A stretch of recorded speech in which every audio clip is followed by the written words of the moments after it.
Shalom, salam sejahtera, salam santun, salam kenal, salam hormat, salam tajim. Assalamualaikum warahmatullahi wabarakatuh.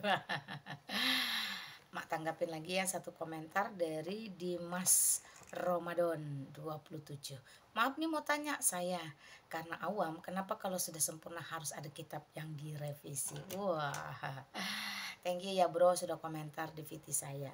Nah kalau boleh balik tanya, kamu kenal sama Profesor Minim Siri? Munim Siri kalau nggak salah namanya teman-temannya.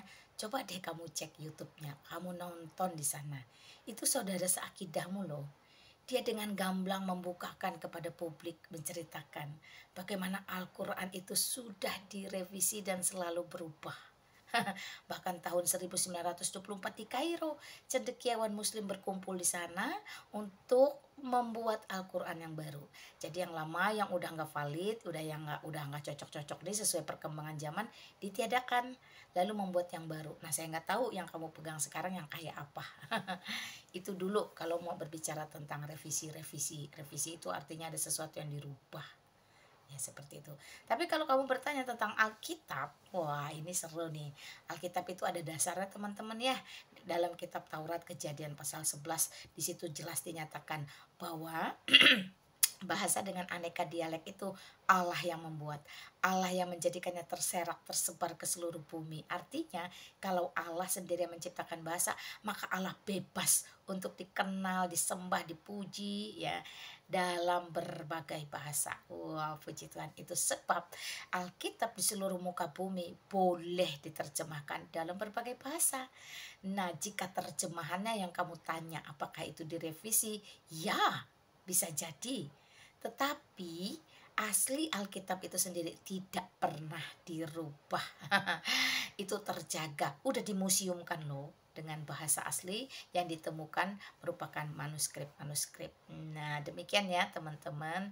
Jadi kalau yang kamu tanyakan terjemahan ya iya dong. Saya tidak tahu apakah bahasa Perancis berkembang dan berubah, apakah bahasa Melayu, bahasa Mandarin, bahasa Hindi, India itu ya teman-teman, atau bahasa Tagalog, itu bahasanya Thailand kalau nggak salah.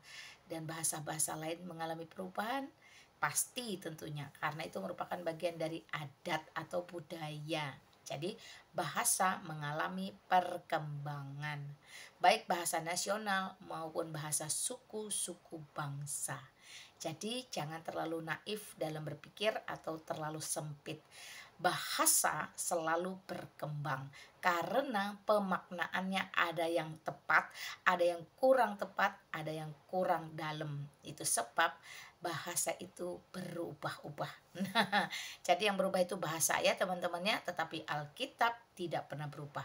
Dalam intisari pesan atau pemaknaannya tidak pernah dirubah.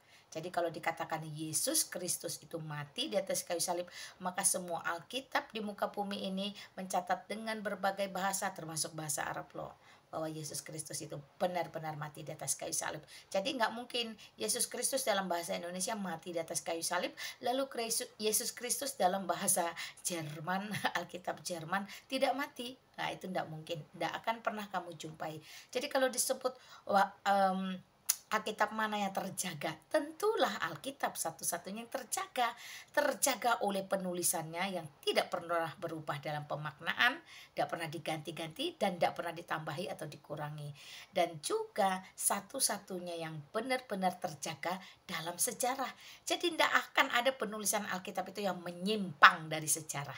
Karena Alkitab itu sumber kebenaran dan kehidupan, dan Yesus Kristus itu membuka sejarah kemudian menutup sejarah. Puji Tuhan ya, haleluya teman-teman. Sekali lagi, bahasa itu berkembang. Contoh, bahasa Indonesia sendiri berkembang karena banyak kata-kata dalam bahasa Indonesia itu yang tidak bisa memadai atau menampung makna atau esensi dari sebuah kata dari negara lain, termasuk dari Ibrani, Yunani, Aramaik.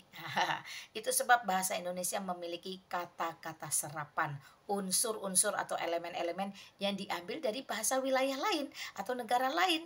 Dari Jerman ada, dari Belanda ada, dari Melayu ada, Arab apalagi, Inggris terutama. Wah, macam-macam. Sanskerta, Jawa. Bahkan bahasa-bahasa suku pun ada masuk ke dalam bahasa Indonesia menjadi kata-kata serapan. Nah, kalau kata-kata serapan ini sudah menjadi bahasa Indonesia, maka siapapun warga negara Republik Indonesia boleh menggunakannya.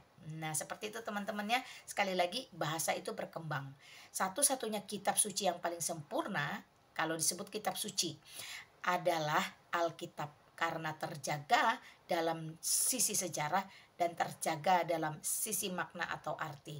Tidak ada satupun yang geser, tidak ada satupun yang berubah. Yang berubah adalah bahasa, karena bahasa bagian dari budaya selalu berkembang.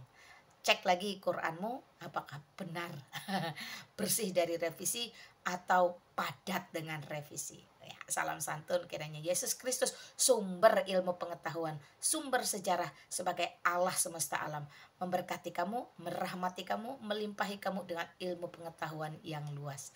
Amin. Shalom. Wassalamualaikum warahmatullahi wabarakatuh.